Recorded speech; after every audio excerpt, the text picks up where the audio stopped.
In this video, I'll be sharing with you a requested tutorial from my group on how to cut this stylish backless monostrap asymmetric halter neck flay dress.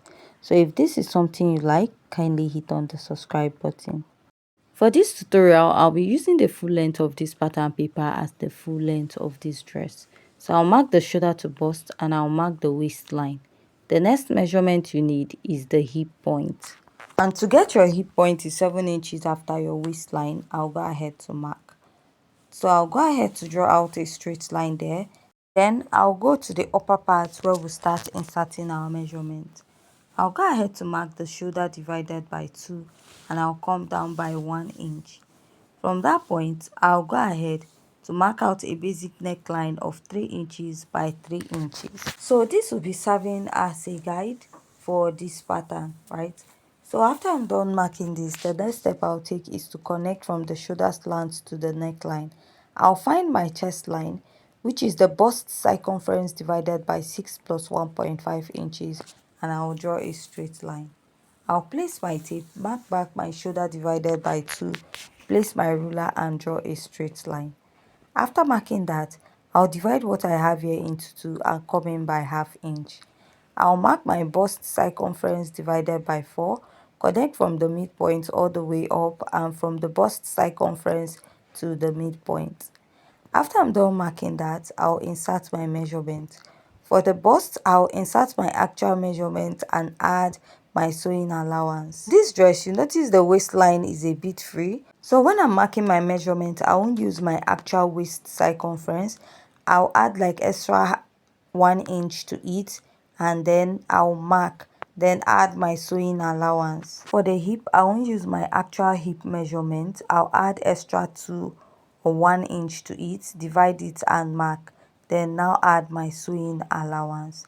Now from that sewing allowance, I'll just slant this all the way to the end of my pattern. Make sure that when you're connecting your pattern, this side is not really fitted, that is the lower part. So because I'm just drafting this on a pattern paper, my waistline is slightly slim, so I'll just readjust it so that it will not be looking too slim for this dress.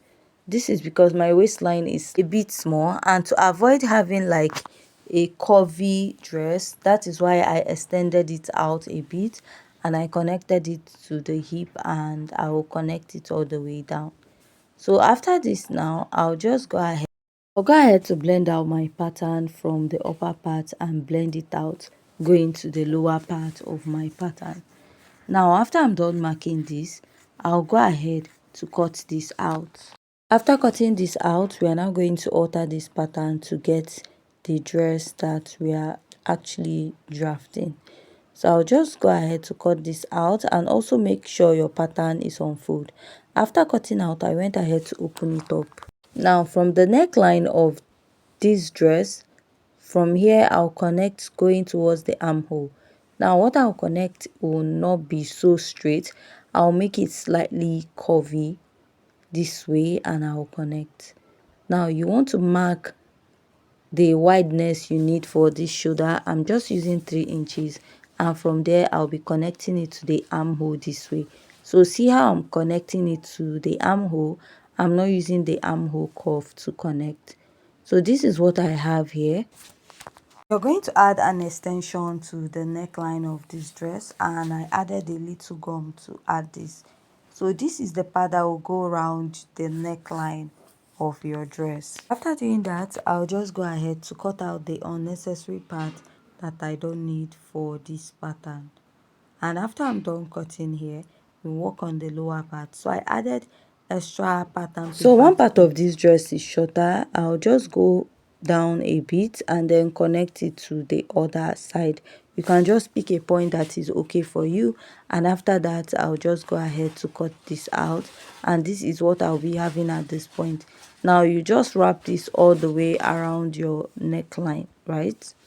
So now if you want to cut out the back pattern, all you have to do is just minus the upper part, and this is what you have for the back.